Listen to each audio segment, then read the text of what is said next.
I'm back out at the shop today doing a little work. It's officially summer here in Florida, which means it's either 95 degrees in the shop or it's in the 80s and raining, and that's what it's doing today. It's been raining for a couple of days, so I made a list of things I can do.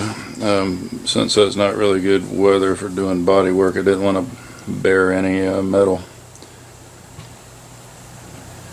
So here are some things I can do just to keep the project moving. And then I'm gonna put this fire breathing beast back in there. 302 cubic inches. Twin cast iron exhaust manifolds. One cast iron intake manifold. An Autolite 2-barrel carburetor. Came out of the factory with 135 horsepower in 1974. And yes, the motor is 1 year newer than the Bronco. And down the road I'll change this motor out to something a little more exciting. Maybe a 5.0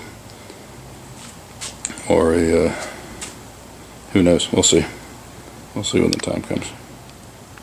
But for now I just want to get it back in there and kind of get the truck back in driving condition, and I can do some upgrades as I move along. Here we are with the motor back in it. Got all 6 bell housing bolts in. Got the 4 torque converter nuts on. I got the motor mounts all tightened down. Also have put the steering box back on. So still got a few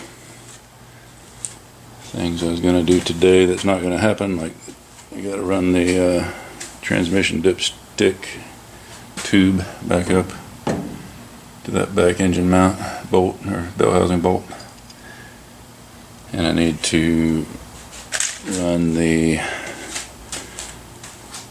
transmission cooler lines back up here and put radiator in and blah blah blah blah blah. Lots of work.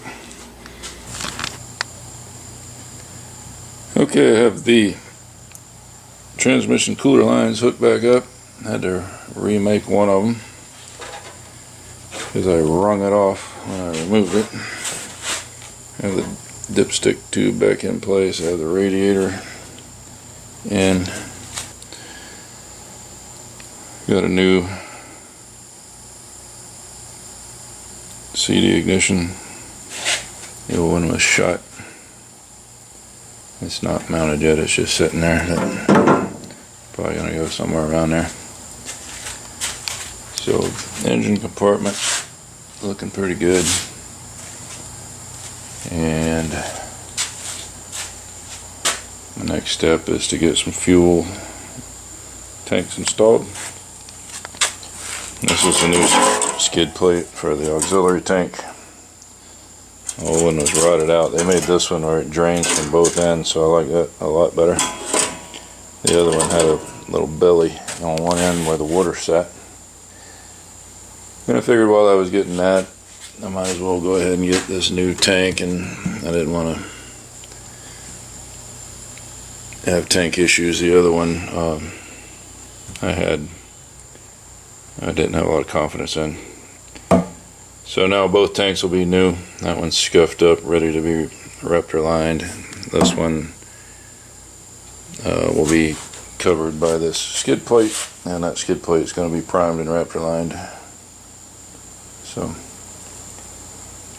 next steps, and then I can start putting things together up under the dash.